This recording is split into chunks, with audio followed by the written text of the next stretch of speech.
Bienvenue dans cet épisode fabriqué en France. Regardez les deux petites merveilles que j'ai chinées et qui, c'est vrai, ont bien besoin d'un coup de fraîcheur. Mon allié pour cette mise en valeur sera la cire Black Bison. C'est une cire végétale qui nourrit meubles et boiseries tout en leur apportant une sublime patine qui les protégera des aléas du quotidien. Fondée en 1912 par Georges Liberon, la marque qui porte son nom fabrique des produits pour l'entretien des meubles depuis plus d'un siècle.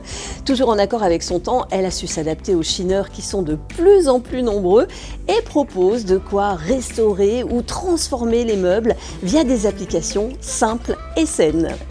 Cette cire végétale est produite dans le Jura, à Domblanc, et c'est une fabrication 100% française.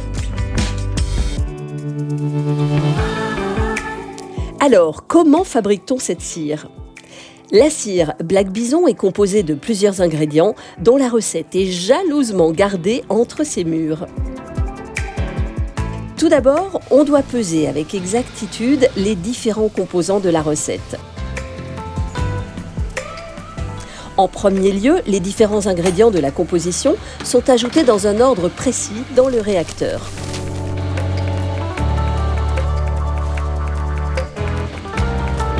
Le mélange est ensuite chauffé à une température suffisante, supérieure à 100 degrés, pour atteindre la fusion complète de toutes les cires.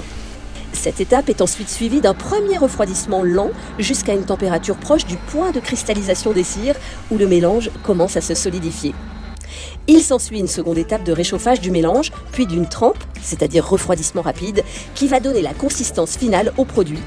Cette technique et ces étapes successives de chauffage et de refroidissement sont appelées cristallisation en dos de chameau. Au bout d'un certain temps, la recette est secrète, je vous le rappelle. La cire encore chaude est transférée vers la station de remplissage. Afin que la cristallisation de la cire se fasse dans de bonnes conditions, elle passe à travers une unité qui va la refroidir lentement. Un contrôle visuel est alors effectué à la sortie et la cire peut être fermée hermétiquement et étiquetée.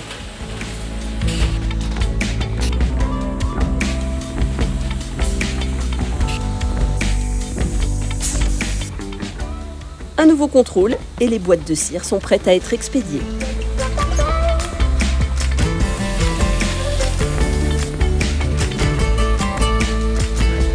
Petit truc pratique, la cire peut être appliquée avec de la laine d'acier et de l'huile de coude évidemment, puis après un temps de séchage, on la lustre avec un chiffon de laine afin de lui donner tout son éclat. À vous de jouer!